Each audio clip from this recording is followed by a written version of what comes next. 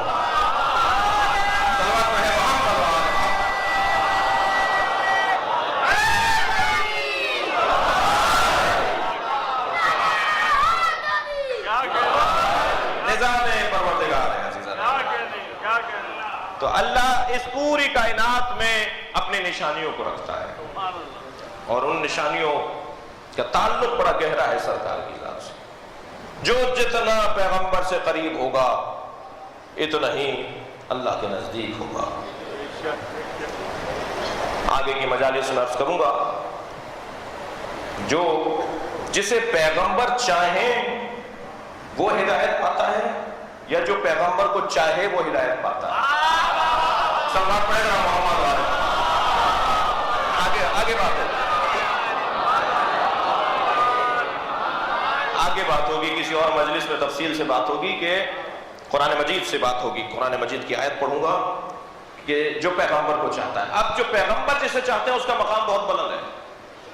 میں اقرار کرتا ہوں، اعتراف کرتا ہوں تعلیمات قرآنی اور احادیث کی روشنی میں کہ جسے پیغمبر چاہیں اس کا مقام بہت بلند ہے۔ جملہ کہوں، مراد پیغمبر کا مقام بلند ہے، مگر اس کا مقام اس سے بلند ہے جو مرید پیغمبر ہے۔ توجہ دیکھیے آپ حضرات، مراد اور مرید کا فرق۔ پیغمبر جسے چاہے وہ مراد ہے۔ میں نہیں معلوم آپ کا ذہن کہاں جا رہا ہے۔ پیغمبر جسے چاہے وہ مراد پیغمبر ہے، اور جو پیغمبر کو چاہے وہ مرید پیغمبر ہے۔ مقام دونوں کا بلند ہے، لیکن مرید کا پیغام بڑا ہے۔ ضروری نہیں ہے جسے پیغمبر چاہے وہ ہدایت بھی پا جائے۔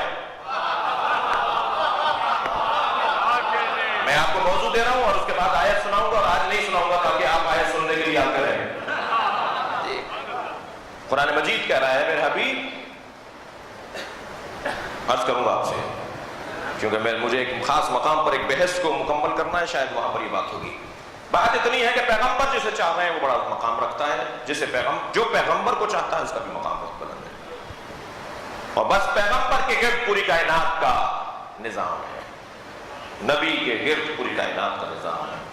تمام تر عظمتیں رکھنے کے باوجود حضرت عیسیٰ پیغمبر اکرم کی بشارت دے رہے ہیں، وَمُبَشِّرًا بِرَسُولٍ يَأْتِي مِن بَعْدِهِ اسْمُهُ أَحْمَدُ۔ میں تمہیں ان کمالات کے رکھنے کے باوجود بشارت دیتا ہوں کہ میرے بعد ایک نبی آنے والا ہے، ایک رسول آنے والا ہے۔ مُبَشِّرًا بِرَسُولٍ، میں تمہیں ایک رسول کی بشارت دیتا ہوں۔ آپ کی توجہات اگر میرے ساتھ ہیں تو ایک ظریف جملہ کہتا ہوا گزر جاؤں۔ حضرت عیسیٰ فرما رہے ہیں میں تمہیں رسول کی بشارت دیتا ہوں۔ ہم حضرت عیسیٰ کی بات مانیں کہ یہ پیدائشی رسول ہیں، یا ہم امت کی بات مانیں کہ 40 سال بعد رسول ہوئے؟ امت کہہ رہی ہے کہ 40 سال کے بعد نبی ہوئے۔ سلوات پڑھے محمد۔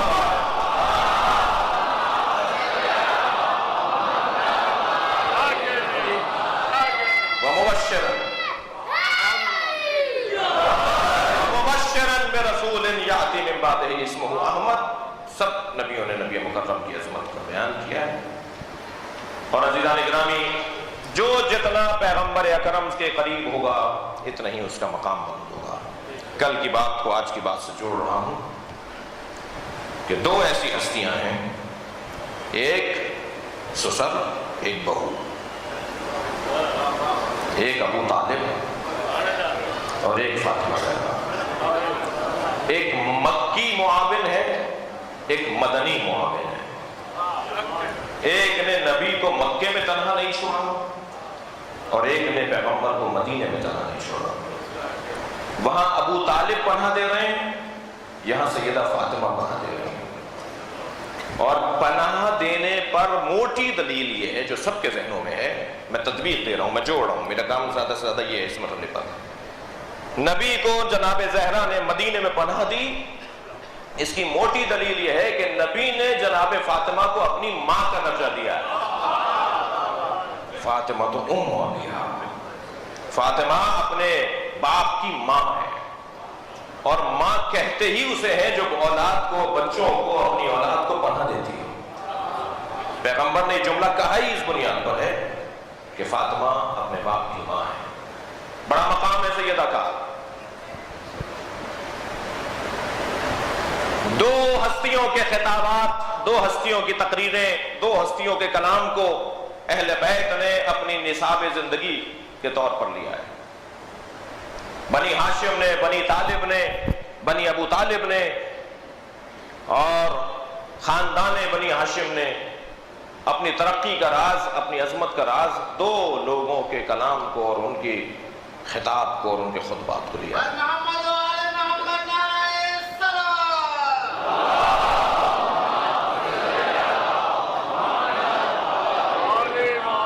جب جناب زید شہید کو حجاج ابن یوسف نے گرفتار کیا جی، تو حجاج ابن یوسف نے حضرت یحییٰ ابن زید، حضرت زید شہید، زید ابن علی، ان ہستیوں کو جب شہید کیا تو حضرت زید سے اس نے، زنجیروں میں جکڑے ہوئے تھے، ہونٹ کٹ چکا تھا، زخم بدن پہ بہت سے تھے گرفتاری کے موقع پر، اور جب لا کر دربار میں کھڑا کیا گیا تو حجاج ابن یوسف نے کہا کہ بہت علی علی کہتے ہو، بہت علی کا نام لیتے ہو، اب کیسا لگ رہا ہے؟ کہاں ہے علی جو بچائیں تمہیں؟ تانا دیا۔ تو حضرت زید شہید نے ایک فصیح خطبہ ارشاد فرمایا۔ شعراء کرام تشریف فرمائے کہ اگر احساسات اور جذبات کے اوپر حالات اور مصائب اور پریشانیاں غالب ہوں تو نہ شعر اچھا ہوتا ہے، نہ خطاب اچھا ہوتا ہے، نہ نثر اچھا ہوتی ہے، نہ نظم اچھی ہوتی ہے۔ کمال ہے اس گھرانے کا، کمال ہے اس خاندان کا، انتہائی مصیبت میں بھی بہترین شعر کہتے ہیں۔ امام حسین کربلا میں انتہائی مصیبت کی کیفیت میں مناجات جو پڑھ رہے ہیں وہ شعر کے لہجے میں، وزن کے ساتھ مناجات پڑھ رہے ہیں، موزون کلام پیش کر رہے ہیں۔ ترکت الخلق طرا لہواک واتمت العیال علیک اراک، شعر ہے نا یہ، نہیں میں نے ساری مخلوق کو یا اللہ تیرے لیے چھوڑ دیا۔ جب سب شہید ہو گئے، حضرت علی اصغر کا لاشا دفنا کے جب کھڑے ہوئے تو پھر یہ کہا آپ نے، فرمایا میں نے ساری مخلوق کو تیرے لیے چھوڑ دیا، واتمت العیال علیک اراک، اور اب میں اپنے بچوں کو، اپنی سکینہ کو یتیم کر رہا ہوں تاکہ تجھے دیکھ سکوں، تیرا دیدار مجھے نصیب ہو جائے۔ اس کیفیت میں بھی میرا مولا امام حسین اشعار کیا ہے، شعر کی صورت میں جی مناجات پڑھ رہے ہیں۔ یہی کیفیت اس گھرانے کے اور افراد کی بھی ہے۔ حضرت زید شہید سے کہنے لگا کہ کیسا محسوس کر رہے ہو؟ تو حضرت زید شہید نے ایک فصیح و بلیغ خطبہ ارشاد فرمایا، فصیح و بلیغ خطبہ ارشاد فرمایا جس میں ہر ایک جملے کے بعد مولا علی کی شان میں ایک آیت کی تلاوت ہوتی تھی۔ ہر ایک جملے کے بعد اپنی بات کے بعد اللہ کی بات سے مستند کر دیتے تھے، اور قرآن مجید کی آیات مولا علی کی شان میں پڑھ رہے تھے۔ تو آواز آئی علی کے علاوہ کوئی اور بات کرو، جملہ محسوس کریں گے حضرت زید شہید کا کیا ہے۔ ایک آواز آئی دربار میں سے کہ علی کے علاوہ کوئی اور بات کرو، تو بہت ہی انتہائی فصاحت کے ساتھ جواب دیا، تم نے ذکر علی چھیڑا ہے، تم نے کہا ہے، تم نے کہا ہے کہ علی کیسے محسوس ہو رہے ہیں، علی کہاں ہے، اب علی کا کیسے ذکر کرو گے، علی تمہیں بچانے نہیں آئے جی۔ تو حضرت زید شہید نے فرمایا تم نے کہا ہے کہ علی کا ذکر کروں، میں علی کا ذکر اس لیے کر رہا ہوں۔ اور دوسرا جملہ فرمایا اتنہانا عن تلاوت القرآن، تم مجھے تلاوت قرآن سے روکتے ہو یا ذکر علی سے روکتے ہو؟ یہ ذکر علی ہے جس کو میں قرآن سے پڑھ رہا ہوں جی۔ تو زید شہید نے جب یہ جملے کہے تو حجاج ابن یوسف نے کہا کہ تم بنی ہاشم، خاندان بنی ہاشم اتنے فصیح و بلیغ کیسے ہوتے ہو؟ فصاحت و بلاغت تمہارے ہاں اتنا کیوں ہوتی ہے، ایسے کیوں ہوتے ہو؟ کہاں سے سیکھ گیا ہے تم نے بولنا؟ یہ الفاظ کہاں سے آتے ہیں؟ یہ تمہارے اندر جرأت کیسے آ جاتی ہے؟ تو بے ساختہ فرمایا دیوان ابو طالب سے اور خطبہ فاطمہ زہرا سے۔ صلوات پڑھے محمد۔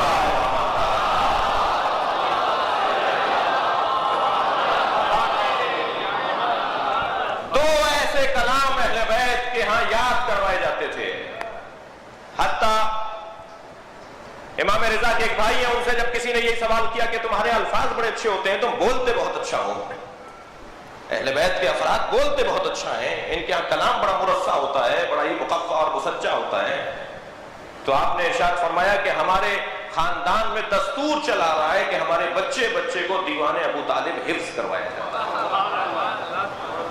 دیوان ابو طالب حفظ کروایا جاتا ہے، خطبہ فاطمہ زہرا ہمیں حفظ کروایا جاتا ہے، ہم ان خطبات کو پڑھ کر فصاحت کو حاصل کرتے ہیں۔ ایک سنی عالم دین لبنان کا، وہ کہتے ہیں کہ ان کے لیے شکیب ارسلان بہت بڑا نام ہے، ادبیات عرب کے اندر شکیب ارسلان کا نام بہت بڑا نام ہے۔ شکیب ارسلان کی شان میں اور ان کی تمجید میں سیمینار منعقد ہوا اور انہیں اسٹیج پہ بٹھایا گیا تھا، بڑے بڑے لوگ ان پہ مقالہ پڑھ رہے تھے کہ یہ اتنے بڑے ادیب ہیں، انہوں نے فلاں ادب کا گوشہ نکالا ہے، انہوں نے فلاں چیز کو پیش کیا ہے۔ عربی ادب میں شکیب ارسلان بہت بڑا مقام رکھتے ہیں۔ باتیں ہو رہی تھی، نظامت کرنے والا جب ہر کچھ دیر کے بعد اپنے احساسات کا اظہار کرتا تھا تو اسی دوران اس نے ایک جملہ کہا کہ ادب دنیا عرب میں، عربی ادب میں دو ہستیاں ایسی گزری ہیں، توجہ چاہوں گا، دنیا ادب میں، عربی ادب کی دنیا میں دو ہستیاں ایسی ہیں کہ جن کے آگے کوئی ادیب ٹھہر نہیں سکتا، ایک علی اور ایک شکیب ارسلان۔ تو آپ یقین جانیے وہ فوراً کھڑا ہو گیا اپنی جگہ سے اور جا کے مائک لے لیا اس سے، کہنے لگے تم نے کیا کہہ دیا؟ جملہ محسوس کریں گے شکیب ارسلان کا، مسلمان نہیں ہے، ہاتھ میں مائک لے کر کہنے لگا تم نے کیا کہہ دیا؟ علی ابن ابی طالب کو ایک قوی ہیکل تصور کرو، ایک بہت لمبا چوڑا قوی ہیکل وجود تصور کرو علی ابن ابی طالب کو، اور اتنے قوی ہیکل وجود کے پیروں میں جوتا تصور کرو، اور اس جوتے میں تسمہ تصور کرو، اور اس تسمے میں سینکڑوں تار تصور کرو، اور شکیب ارسلان کو علی کے مقابل جوتے کے تسمے کے تاروں میں سے ایک تار تصور کرو۔ ہاں میں اور علی صلوات پہ محمد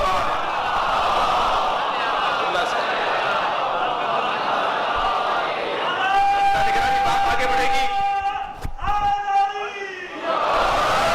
یوں ہی اہل بیت عصمت و طہارت کے قریب لوگ مجبوراً نہیں ہیں، لوگ مجبوراً ہیں اہل بیت کے قریب، کوئی رستہ ہی نہیں ہے، کوئی دروازہ ہی نہیں ہے جو جا کر تسکین پائے۔ مولا علی کے علاوہ، اہل بیت پیغمبر کے علاوہ کوئی جگہ نہیں ہے جہاں جا کے انسان کے وجود کو تسکین ملے، اس لیے کہ ائمہ اہل بیت نے جو خدمت کی ہے، خود مولا کائنات نے، جناب ابو طالب نے، جناب زہرا نے فن کا استعمال کیا ہے، اور فن کا مقابلہ فن سے ہو سکتا ہے، بس جملہ لے رہے ہیں آپ بات میں کیا کہہ رہا ہوں، فن کا مقابلہ سوائے فن کے نہیں ہو سکتا۔ اہل بیت عصمت و طہارت کے دروازے پہ آج آنے پر دنیا مجبور ہے، کہیں اور نہیں جا سکتی۔ نہج البلاغہ کو اور صحیفہ سجادیوں کو کسی اور کے نام کے ساتھ جوڑ کر یہ کاروان زیادہ نہیں چلے گا،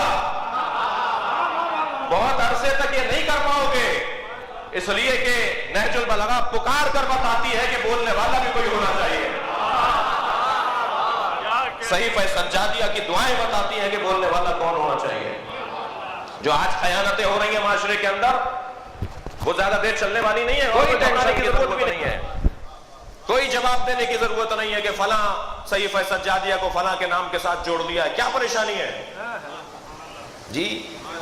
اس لیے کہ امام سجاد صرف صحیفہ سجادیہ میں تو نہیں ملتے، لیکن اور لوگوں کے ساتھ اگر یہ نام جوڑ دیا جائے گا تو وہ وہاں کچھ اور ملیں گے، کہیں اور کچھ اور ملیں گے، تو زیادہ پریشانی کی ضرورت نہیں ہے جی۔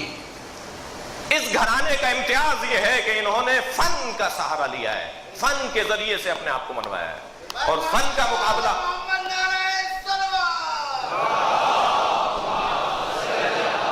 فن کے بغیر ممکن نہیں ہے۔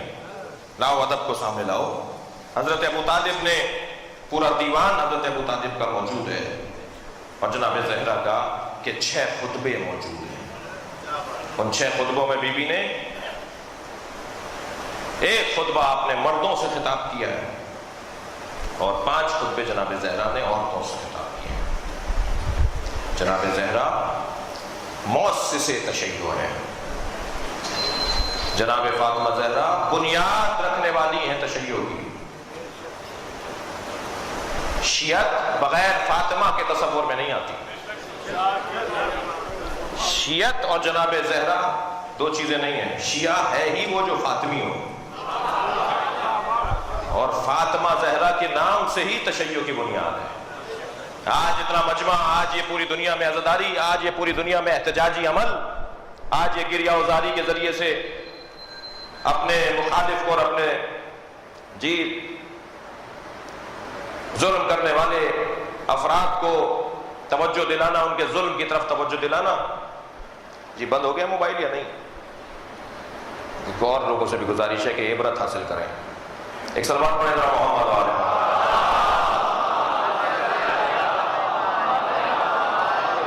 اس سے بلند سلوات دیا کریں.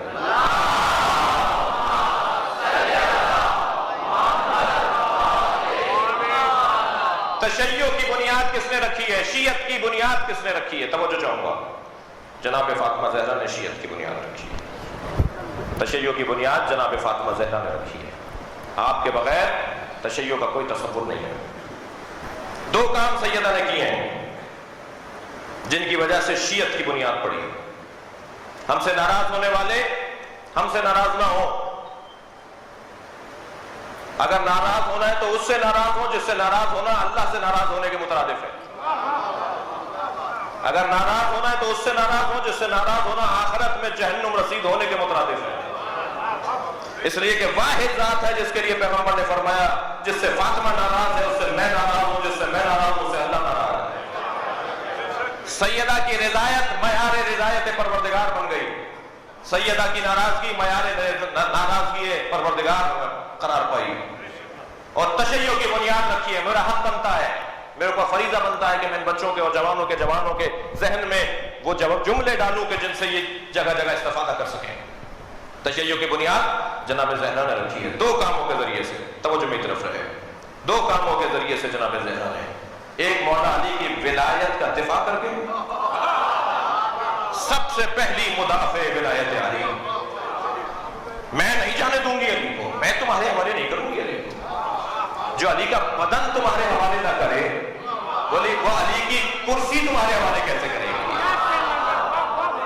گی؟ وہ علی کی امامت تمہارے حوالے کیسے کرے گی؟ میں فاطمہ کو نہیں دوں گی. اپنے اوپر دروازہ برداشت کر لیا، اپنے اوپر زخم اپنے لے لیے، تکلیفیں اٹھا لی. نہیں، میں نہیں جانے دوں گی علی کو. آخری لمحے تک جناب زہرا نے مولا کائنات کا دفاع کیا ہے، جہاں تک فاطمہ سے ممکن ہوا. سخت باتیں ہیں، تاریخ کے حقائق ہیں، اور بہت ہی ملفوف انداز سے میں آپ کی خدمت پیش کروں. ایک ولایت مولا کائنات کا دفاع اور ایک مطالبہ فدق اور مولا علی کی ولایت کا دفاع. یہ دو چیزیں ہیں جس نے تشیع کی بنیاد ڈالی ہے. جس نے تشیع کی بنیاد ڈالی ہے. ایک کا تعلق عقیدے سے ہے، ایک کا تعلق عمل سے ہے. ایک کا تعلق صداقت سے ہے، ایک کا تعلق امانت سے ہے. سیدہ فاطمہ زہرا نے صداقت پر بھی سوالیہ نشان ڈال دیا، امانت پر بھی سوالیہ نشان ڈال دیا. سلمان پڑھیں گا محمد.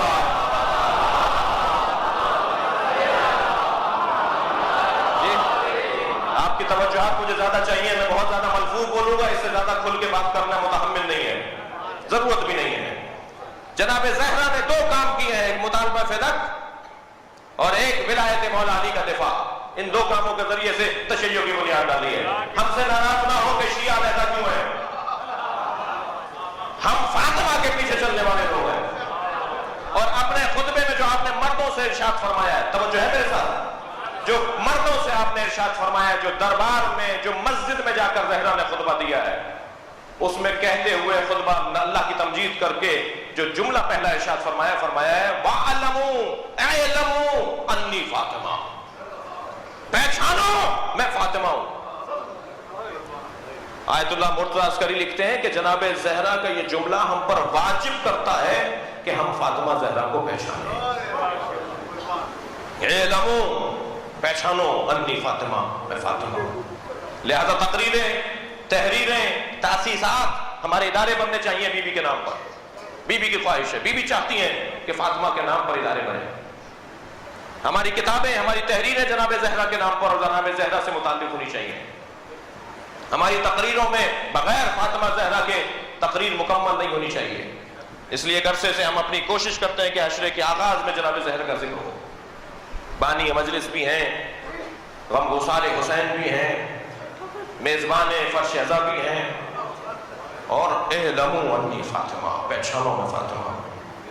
جی جناب زہرا بنیاد رکھنے والی ہے تشیع کی، شیعت کی بنیاد بی بی نے رکھی ہے. توجہ چاہوں گا اس منزل پر. عزیزان گرامی، موٹی دلیل دے رہا ہوں، واضح دلیل دے رہا ہوں، آپ کی تقویت کی دلیل دے رہا ہوں. نبی مکرم کے دشمن سے لا تعلقی ہر کوئی کر سکتا ہے، جہاں ہو کہہ سکتا ہے اور کر سکتا ہے. مولا علی کے دشمنوں سے لا تعلقی کوئی کہیں بھی ہو اور وہ مولا علی کے دشمنوں سے لا تعلقی کا اعلان کر سکتا ہے. امام حسن کے دشمنوں سے لا تعلق رہنے والا کسی بھی خیمے میں ہو سکتا ہے. امام حسین کے دشمن سے لا تعلقی کا اظہار کرنے والا کسی بھی خیمے میں ہو سکتا ہے. لیکن فاطمہ زہرا کے دشمن سے لا تعلقی کا اعلان کرنے والا اس خیمے میں ہوگا، کسی اور خیمے میں نہیں ہو سکتا. صلوات پڑھیں محمد وال.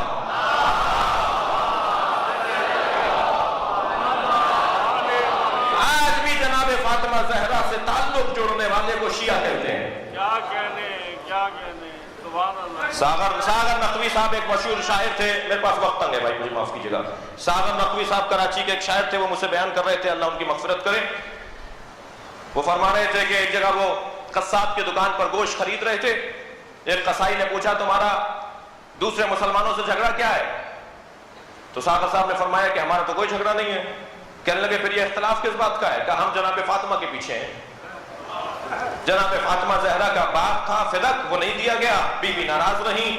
اس بنیاد کے اوپر ہم بی بی کے پیچھے ہیں. ابھی وہ کھڑے تھے کہ 2-3 لوگ اور بھی آ گئے. انہوں نے کہا بھائی تمہارا ان سے کیا جھگڑا ہے پیر صاحب سے؟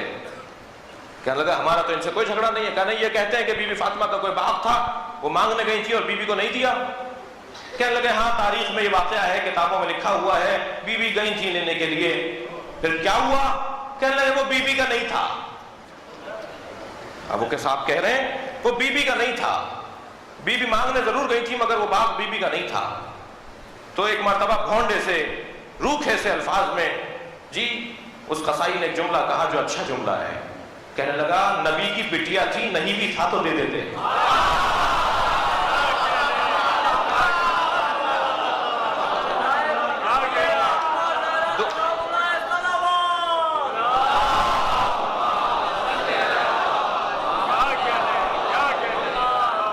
دو چیزیں ایسی ہیں، ایک خطبہ فدق، میرے یہاں جو دوست بیٹھے ہیں میں ان سے معلوم چاہتا ہوں، خطبہ فدق اور ولایت مولا علی کا دفاع. جناب زہرا آج بھی تشیع کی تقویت کا سبب جناب زہرا کا ذکر ہے. کس نے مولا کائنات پر تبرہ شروع کروایا؟ کس نے ممبروں سے گالیاں کہلوائیں؟ میں کیا کروں، بھونڈا نہیں بولوں گا تو یہ بچہ نہیں سمجھے گا. اور یہ بچہ تو پھر سمجھتا ہے جو بوڑھے بچے ہیں نا. کس نے مولا کائنات پر ممبر سے گالیاں کروائیں؟ 80 سال تک مولا علی پر گالیاں ہوتی رہی ممبر سے. 80 سال تک مولا کائنات پر ممبر پر بیٹھنے والا پہلے گالی دیتا تھا، معاف کیجیے گا مجھے، پہلے مولا پہ تبرہ کرتا تھا، پہلے مولا پہ لعنت کرتا تھا. مجھے معاف کریں گے، میں روکھے الفاظ میں بول رہا ہوں. سب و شتم نہیں سمجھ میں آئے گا اس بچے کو. سب و شتم کیا ہے؟ کیا کروں میں؟ اس بچے کو نہیں سمجھ میں آئے گا سب و شتم کیا ہے. مجھے بزرگ معاف کریں گے جی. 80 سال کے بعد عمر ابن عبدالعزیز نے، جو ایک بہتر حاکم مسلمین تھا، اس نے آ کر حکم نامہ جاری کیا کہ آج کے بعد علی پر تبرہ نہیں ہوگا، آج کے بعد علی پر لعنت نہیں ہوگی.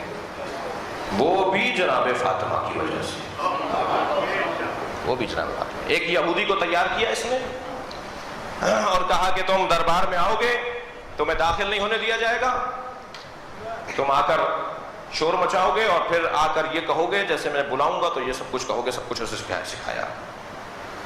اور اس دن سارے علماء کو دربار میں اس نے بلا لیا، جتنے بڑے بڑے مفتی تھے سب کرسیوں پر بٹھا لیے گئے.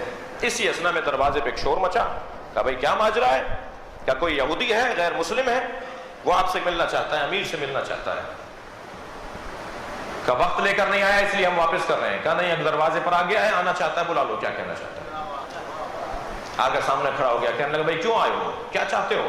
ہماری اہم گفتگو ہو رہی ہے، علماء کے ساتھ اجلاس ہو رہا ہے ہمارا. کہنے لگا جی میں آپ کے پاس آیا ہوں، اگر جان کی امان ہو، مجھے قتل نہیں کیا جائے گا تو ایک میری خواہش ہے، ایک میرا مطالبہ ہے، ایک میری خواہش ہے، اس پہ عمل کیا جائے. کہنے لگا کہو، کوئی تمہیں کچھ نہیں کہے گا. کہا میں آپ کی بیٹی سے شادی کرنا چاہتا ہوں. یہودی عمر ابن عبدالعزیز سے کہتا ہے میں آپ کی بیٹی سے شادی کرنا چاہتا ہوں. تلواریں نکلنا شروع ہو گئیں، لوگ اٹھنا شروع ہو گئے، آوازیں کسنا شروع کر دی. کوئی آگے بڑھا کے بدتمیزی کی ہے، اس کو پکڑو، اس کو مارو. فوراً آواز دی خاموش، خاموش رہو، خاموش رہو، اس سے سنو کیا کہہ رہا ہے. اس نے گستاخی کی ہے میری. ایک یہودی ہے، مسلمانوں کے خلیفہ کی بیٹی مانگ رہا ہے، مسلمانوں کے امیر کی بیٹی مانگ رہا ہے. ایک غیر مسلم ہے جی. کہا بھائی تم نے جرأت کیسے کی؟ کہنے لگا مجھے تو بڑا حوصلہ دیا آپ لوگوں کے نظریے نے. آپ تو خلیفہ ہیں اور پیغمبر کے خلیفہ ہیں. جب پیغمبر اپنی بیٹی اسے دے سکتے ہیں جس پہ آپ لعنت کرتے ہو،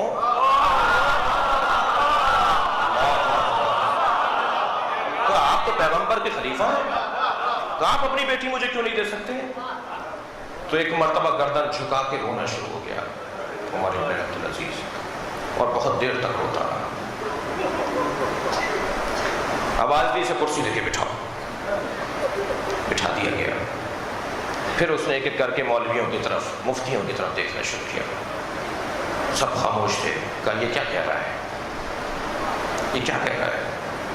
اگر یہ سچ کہہ رہا ہے تو مجھے فتویٰ دو کہ میں اپنی بیٹی دے دوں، اور اگر یہ سچ کہہ رہا ہے تو پھر تم سے سوال ہے کہ تم علی پر لعنت کرتے ہو، تم علی پہ تبرہ کرتے ہو. علی کون ہے؟ نبی کی بیٹی فاطمہ کا شوہر ہے. کہا مجھے حکم دو میں کیا کروں. اس نے ہلا کے رکھ دیا ہمیں. سارے مفتیوں سے فتویٰ لیا کہ آج کے بعد اسے بند کر دیا جائے.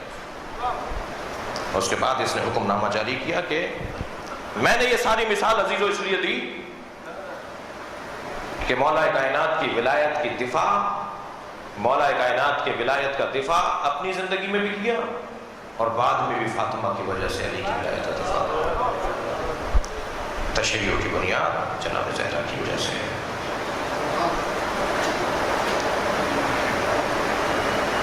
چلیے کچھ دیر کے لیے اس قبر میں چلیے جہاں حسین رخصت ہوا ہے. راوی کہتا ہے کہ امام حسین کو بلایا گیا دربار ولید میں. یزید کی طرف سے نامہ آیا ہے کہ حسین سے بیعت لے لو، اگر حسین بیعت نہ کریں تو حسین کا سر اتارو. امام مقاصد خبر دینے گیا کہ آپ سے آج رات دربار ولید میں ملاقات طے پائی ہے.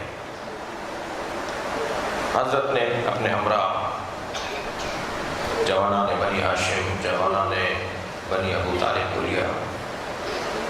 جیسے ہی دربار میں داخل ہونے لگے فرمایا عباس تم رک جاؤ، اے مسلم تم رک جاؤ، عبداللہ، محمد رفیع تم لوگ رک جاؤ، اس لیے کہ مجھ سے گفتگو ہونی ہے. البتہ اگر میری آواز اونچی ہو تو سمجھ لینا کوئی مجھے تکلیف دے رہا ہے، سمجھ لینا کوئی مجھے تکلیف پہنچا رہا ہے. حضرت دربار میں چلے گئے. ولید اور مروان دونوں بیٹھے ہوئے تھے. حضرت کو خط دیا کہ یہ یزید کی طرف سے خط آیا ہے. امام نے اسے پڑھا، اس میں لکھا ہوا تھا کہ حسین ابن علی سے بیعت لے لو، اور اگر حسین بیعت نہ کریں تو حسین کا سر اتار دو، حسین کو مار دو. امام نے اسے لپیٹا، واپس رکھتے ہوئے فرمایا کہ رات کی تاریکی ہے، کل سورج نکلنے دو، سارے مدینے والوں کو بلاؤ، اہل مدینہ کے سامنے مجھ سے سوال بیعت کرو. یہ کہہ کر امام لوٹ رہے تھے کہ مروان نے ولید سے کہا کہ اگر آج حسین چلے گئے تو پھر ہاتھ نہیں آئیں گے. امام نے جب یہ سنا نا کہ یہ مجھے مارنے کی بات کر رہا ہے تو امام فوراً مڑے اور آپ نے بے ساختہ فرمایا اتقتلنی انت اب ہوا ابن الزرقاء، اے نیلی آنکھوں والی کی اولاد، تو مجھے مارے گا یا تو مارے گا؟ دونوں سے آپ نے خطاب کیا, تو مارے گا یا تو مارے گا, کون ہے تم میں سے جو مجھے مارے گا, پہلے طے کرو کون مجھے مارے گا. جب امام نے یہ جملہ کہا تو چونکہ امام کی آواز اونچی ہو گئی تھی, حضرت عباس دربار میں آ گئے, تلوار آپ کے ہاتھوں پر ہے. امام حسین نے بڑھ کر دستہ شمشیر پر ہاتھ رکھا, فرمایا عباس یہ مدینہ ہے, کربلا نہیں ہے. عباس تمہیں کربلا کے لیے ذخیرہ کیا گیا ہے, اجرکم اللہ. دربار سے امام نکلے ہیں اور اس کے بعد آپ نے عزیزانوں اپنے گھر کا رخ نہیں کیا. جناب امام حسین نے جناب زینب کے گھر کا رخ کیا. جیسی خبر ہوئی بیوی کو کہ بھائی حسین دروازے پر ہے, فوراً ایک مرتبہ آوازیں دینا شروع کی کہ آؤ سنبھالو میرا بھائی آیا ہے. کنیزیں دوڑی, غلام دوڑے, وہاں سے بیویاں آگے بڑھی. امام حسین کو دروازے پہ جا کے سلام کیا, بولا بھیا گھر میں آ جائیے. فرمایا نہیں زینب, ہم اپنے گھر جا رہے ہیں, تمہیں بس ایک خبر دینے آئے ہیں, کل ہم مدینہ چھوڑ رہے ہیں اور زینب اپنی تیاری کرو, تمہیں ہمارے ساتھ جانا ہے. بعض روایات میں ہے کہ جناب مولا کائنات نے جناب زینب کی جب عقد کا طے کیا تو امام حسن سے فرمایا تھا کہ ضمن عقد زینب کے ضمن عقد ایک شرط لگانا, اور شرط یہ لگانا کہ جب زینب حسین کے ساتھ جانا چاہیں تو عبداللہ نہیں روکیں. یہ کیونکہ پہلے سے طے شدہ منصوبہ تھا نا, واقعہ کربلا حادثہ نہیں ہوا ہے, واقعہ کربلا تصادفاً اور حادثتاً نہیں ہوا ہے, یہ طے شدہ تھا. جناب زینب سے فرمایا تیاری کرو, ہم مدینہ چھوڑ رہے ہیں. اور اس کے بعد سنیں گے حضرات کیا کیا امام حسین نے. امام گئے ہیں اپنی مادر گرامی کی خبر پر, اور ایسے گئے ہیں جیسے کوئی چھوٹا بچہ ماں کے قریب جا رہا ہے, اور جنت البقیع میں یا جہاں جناب زہرا کی قبر تھی, راوی کہتا ہے بیوی مولا گئے ہیں تاریکی میں اس جانب اور اپنی ماں کی قبر پر بیٹھ کر کچھ مناجاتیں پڑھی ہیں, مناجات کی ہیں. عجب نہیں قبر سے زہرا کی آواز آئی ہو, حسین تم مدینہ چھوڑو میں بقیہ چھوڑ رہے ہیں, اجرکم اللہ. اس کے بعد گئے ہیں پیغمبر اکرم کی قبر پر, اور پیغمبر کی قبر سے امام حسین نے گفتگو کی ہے, اور قبر سے جواب بھی آیا ہے. ہاں حسین یہ وہی سفر ہے جس کے لیے تمہیں ذخیرہ کیا تھا. ہاں حسین مدینہ چھوڑ دو, تمہارا نانا تمہارے ساتھ ہے. ہاں حسین مدینہ چھوڑ دو, تمہارا اللہ تمہارے ساتھ ہے. یہ وہی سفر ہے. عجب نہیں نبی سے اجازت لینے گئے ہو کہ کیا یہ وہی سفر ہے. جب امام حسین نے ارادہ کر لیا, دوسرے دن محملیں تیار ہونے لگیں, حضرات کو قناتیں لگا دی گئیں, محل بنی ہاشم میں سنا دی گئی کہ یہاں قافلہ تیار ہو رہا ہے, اہل محلہ اپنا گزر بدلتے ہیں. محملیں سیار تیار ہوئی, بیویاں محملوں پر بیٹھنا شروع ہوئی. ایک ایک کر کے بیوی محمل پر بیٹھی. راوی کہتا ہے کہ ایک بیوی باہر آئی تو جناب علی اکبر نے سہارا دیا. کچھ دیر بعد ایک اور بیوی آئی تو جناب عباس نے سہارا دیا. کچھ دیر کے بعد ایک اور بیوی آئی تو جناب قاسم نے سہارا دیا, اور مختلف شہزادے مختلف بیویوں کو سوار کرواتے رہے. ایک مرتبہ بیت الشرف سے ایک ایسی بیوی باہر آئی, وہاں سے عباس دوڑے, وہاں سے حسین اٹھے, وہاں سے علی اکبر آئے. پورے زمانہ میں بنی ہاشم نے ایک ایسی بیوی ہے جسے سوار کرایا ہے. وہ بیوی کون ہے؟ وہ زینب کبریٰ جو خدا کے سوا میں نولا اسماعیل میں اہل بیت میں روڑے بلانے والا. جب قافلہ زنانو تیار ہو گیا, امام حسین اپنے گھوڑے پر بیٹھنا چاہتے ہیں کہ ایک شخص دوڑتا ہوا آیا اور کہنے لگا مولا آپ کے گھر کی جو بیویاں ہیں, معمر بیویاں ہیں, مسن بیویاں ہیں, جو ضعیف العمر خواتین جو نہیں جا رہی ہیں اس قافلے میں, وہ آپ کو بلا رہی ہیں. آپ کی پھوپھی ام ہانی آپ کو بلا رہی ہے, آپ کی ماں جناب ام البنین آپ کو بلا رہی ہے, آپ کی نانی جناب ام سلمہ آپ کو بلا رہی ہے.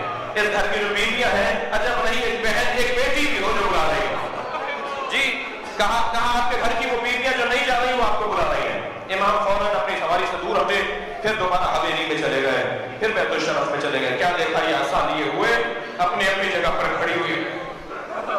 امام نے آگے بڑھ کر سب کو سلام کیا, بیویوں ہم نے تو آپ سے رخصت لے لی تھی, ہم نے آپ سے اجازت لے لی تھی, آپ کو کہہ دیا تھا ہم جا رہے ہیں, آپ نے اس وقت میں کیوں ہمیں یاد کیا ہے؟ جناب ام سلمہ نے فرمایا حسین یہ شیشی تمہارے نانا دے کے گئے اور اس شیشی میں خاک ہے. تمہارے نانا نے کہا تھا کہ اگر یہ خاک خون میں تبدیل ہو جائے تو اے ام سلمہ سمجھ لینا میرا حسین مارا گیا. اے حسین مجھے ایسا لگتا ہے یہی وہ سفر ہے جس میں تمہارا لوٹنا نہیں ہے, تمہاری واپسی نہیں ہے. فرمانے لگے ہاں ہاں